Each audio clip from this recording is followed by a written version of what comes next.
all know that, in the last 25 years, we've always thought about early childhood development as social welfare. That's why it sits in DSD, in the Department of Social Development. And the number of activists that have been saying, we all know the importance of the first 1,000 days of a child, because that's where brain development, that's where, human development really happens. That's where the biggest development in humankind actually happens. And therefore, we've got to stop thinking about ECD as social welfare and think about it as a really important part of when preparation for knowledge, for skills, for character actually happens.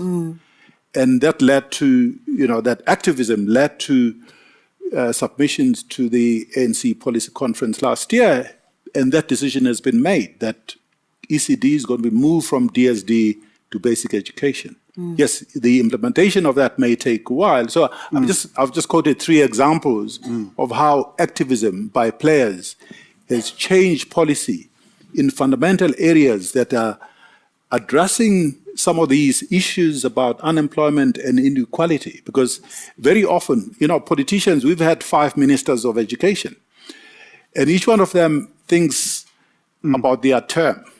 And their term is 4 years and maybe 8 years if they are lucky, if they happen to be in that position for 2 terms. And often they think very short term. And yet we know that schooling takes at least 13 years by the time you finish matric. And therefore there has to be long-term thinking where you can't chop and change things simply because you have a politician who's a minister of education, and therefore policy is driven by the whims of what they think is important for their term. So that's been one of the most fundamental problems that we've had since 1994, that, from Bengu to Kara Asmal to Naledi Pando to Minister Enji, we've chopped and changed our policies around education, which has actually lost us 25 years.